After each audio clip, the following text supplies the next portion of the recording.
je suis chercheuse pour le Centre de recherche Arthrite Recherche Canada et puis je suis aussi rhumatologue. Je suis affiliée avec l'Université de Colombie-Britannique et puis j'ai une pratique à Richmond.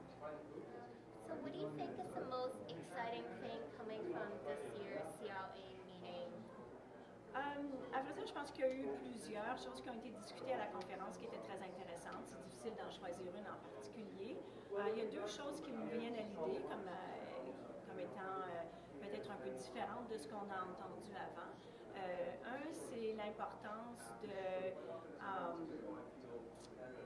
de la façon dont on communique quand on veut encourager un changement de comportement envers la santé et puis comment peut-être la façon traditionnelle de l'interaction qu'on a toujours eue entre les médecins et les patients ne supporte peut-être pas autant qu'on voudrait ou n'encourage pas autant les patients à leur donner la confiance pour faire les changements qui sont nécessaires. Alors qu'on doit peut-être, c'est ce qu'ils appellent en anglais le motivational communication. Alors, on a eu deux personnes qui ont présenté sur ce sujet, qui ont parlé de ça, puis je pense que c'est quelque chose de très important. On réalise que finalement, on a beaucoup de choses qui sont disponibles pour nos patients, mais il y a encore une grande lacune entre ce qui est disponible et ce qui est connu et ce que les patients font. Alors, je pense que c'est temps qu'on commence à regarder pourquoi les patients n'adoptent pas nécessairement les comportements, que ce soit l'adhérence aux médicaments ou que ce soit de faire de l'exercice. Alors, on sait ce qu'on doit faire, mais pourquoi on ne le fait pas, puis comment on adresse ça d'une façon concrète et comment on peut avoir une meilleure communication avec nos patients pour mieux encourager ces changements-là. Alors ça, pour moi, c'était une des choses salientes de ce congrès. Et puis une autre chose, je pense aussi, ça a été ce qu'on vient d'entendre par le docteur El Gabelaoui à propos de toute cette phase préclinique. Alors avant que la maladie se déclare, qu'est-ce qu'on peut faire pour... quand est-ce que c'est le temps d'intervenir pour faire de la prévention? Quand est-ce qu'on est suffisamment sûr que c'est vraiment le début et puis qu'on peut essayer d'arrêter ça? Alors il y a encore, je pense que c'est un champ qui est encore en évolution, mais je pense que c'est très excitant parce qu'en fait, on peut parler peut-être de prévention, mais il y a encore beaucoup de questions qui ne sont pas tout à fait répondues, qu'on a besoin de déterminer avant de pouvoir passer à l'action.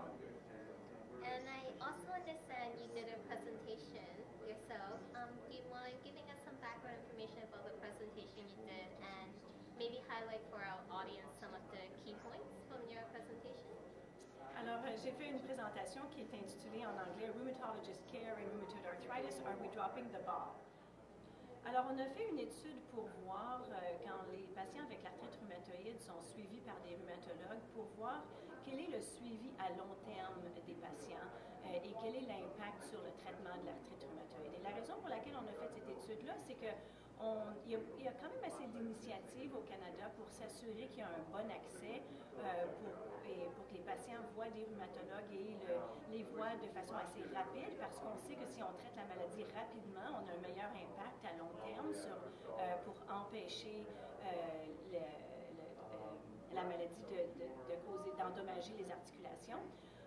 Mais ce qu'on ne sait pas vraiment, c'est une fois que les patients voient les rhumatologues, et maintenant qu'il y a beaucoup de pression pour essayer que les rhumatologues voient plus de patients, les voient plus rapidement, qu'est-ce qui arrive à long terme? Est-ce qu'on continue d'aller voir ces patients-là? Puis si on ne les voit pas, c'est quoi l'impact sur les traitements? Et puis particulièrement, ce qui nous intéresse, c'est les traitements avec ce qu'on appelle les DMARDs, ou les Disease Modifying Antirheumatic Drugs, et ce sont des médicaments qui sont considérés essentiels dans le traitement de la polyarthrite rhumatoïde parce qu'ils arrêtent l'évolution de la maladie ou diminuent l'évolution de la maladie et empêchent d'endommager les articulations. Alors donc, ce qu'on a fait, c'est qu'on a regardé à travers la province de Colombie-Britannique avec des données administratives, alors des données qui sont collectées par le gouvernement pour des fins administratives comme le remboursement des médecins, par exemple. Et on a donc identifié tous les patients qui ont un diagnostic d'arthrite rhumatoïde et qui sont suivis par des rhumatologues entre de 1996 à 2006 et on les a suivis jusqu'en 2010 et on a regardé à quelle fréquence ils étaient suivis et puis aussi quel était leur traitement avec ces médicaments, les DMARDs que j'ai décrits. Et puis, ce qu'on a trouvé, à notre surprise, c'était que parmi les patients qui ont été vus déjà à 2 reprises par un rhumatologue, il y en a beaucoup qui, à un certain moment donné, arrêtent de voir un rhumatologue. On a trouvé qu'après 3 ans de suivi, il y en a à peu près le quart qui ont arrêté de voir un rhumatologue et qui ne reverront pas un rhumatologue pour le restant de leur suivi. Après 4 ans, c'est après un tiers. Et après 6 ans, c'est la moitié qui ont arrêté de voir un rhumatologue. Alors, c'était surprenant. Pour nous, on pense que nos patients avec la polyarthrite rhumatoïde, on continue à les voir en suivi. Alors, mais ce qu'on a trouvé aussi, c'est qu'il y a beaucoup de patients qui partent et qui reviennent. Alors, ils vont nous voir pendant un peu, après ça, ils vont arrêter de nous voir, puis après ça, ils vont revenir. Et puis aussi, ce qu'on a trouvé, alors on recommande qu'un rhumatologue voit un patient avec la polyarthrite rhumatoïde au moins une fois par année, et souvent plus souvent, mais un minimum, même pour un patient stable, c'est une fois par année. Puis on a trouvé que si on regarde par exemple sur une période de 5 ans, il y en a à peu près seulement le tiers qui ont vu un rhumatologue à chaque année pendant 5 ans.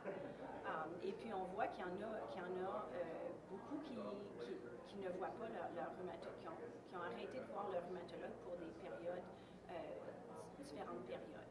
Mais la question importante de ça, c'est, OK, mais c'est quoi l'impact sur le traitement? Parce que peut-être qu'on n'a pas besoin de continuer à voir les patients stables. Peut-être que c'est temps qu'on les renvoie au médecin de famille et qu'ils soient suivis par leur médecin de famille. Alors, on a regardé quel est le taux de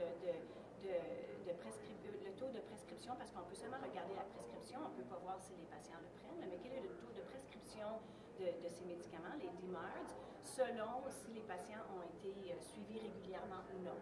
Puis ce qu'on a trouvé, c'est que ça avait un grand impact. Alors, si un patient a vu son rhumatologue à chaque année pendant 5 ans, il y en a 91% qui prennent les DMARDs. Si moins les patients ont vu le rhumatologue, et plus ça fait longtemps qu'ils n'ont pas vu le rhumatologue, plus leur taux d'utilisation des DMARDs baisse. Et puis les patients qui arrêtent de voir un rhumatologue et puis qu'après ça reviennent à voir un rhumatologue, alors leur taux baisse quand ils ne voient pas le rhumatologue. Quand ils recommencent à voir le rhumatologue, le taux commence à réaugmenter. Et plus ça fait longtemps qu'ils ont commencé à retourner à voir un rhumatologue, plus leur taux est élevé. Donc, ça nous dit que ces patients-là, si on les... parce qu'on pourrait se dire, peut-être que c'est parce que c'est des patients qui n'en ont pas besoin ou qui ne veulent pas prendre ces médicaments-là, mais le fait qu'on recommence à avoir une prise en charge de médicaments avec la prise en charge par les rhumatologues, ça montre qu'il y a une composante qui peut être changée, que les patients retourneraient sur leurs médicaments si on les voyait plus fréquemment. Et si les patients n'ont pas vu de rhumatologue du tout pendant 5 ans, il y en a seulement 23% qui sont sur les DMARD. Donc, ça a un impact important, surtout quand on sait que ces médicaments-là sont très efficaces et sont considérés essentiels pour le traitement de la polyarthrite rhumatoïde. Great, thank you, Deanne. Do you have any closing message you want to say to our audience regarding how they can work with their healthcare team to improve their healthcare system? Alors, je pense que le message de tout ça, c'est bien d'avoir observé un pattern, mais l'important, c'est mais qu'est-ce qu'on fait avec ça, puis comment est-ce qu'on peut modifier ça. Parce que je pense que on est en train de redéfinir comment on peut faire le suivi des patients avec la polyarthrite rhumatoïde. Alors, je pense qu'on a besoin d'avoir une conversation claire avec nos patients. On a besoin d'améliorer la communication avec nos patients, mais il faut que ce soit clair si on ne leur donne pas un suivi dans 3 mois, 4 mois, 6 mois, ou même dans 1 an, puis qu'on a dit, OK, retournez voir votre médecin de famille. Je pense qu'on doit avoir des directives très claires qui déterminent très clairement pour les patients et pour les médecins de famille quand est-ce qu'on veut revoir ces patients-là.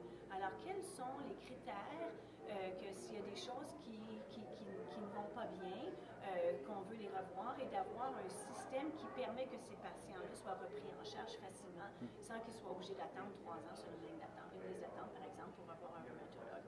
Alors, je pense que c'est une question de déterminer quels sont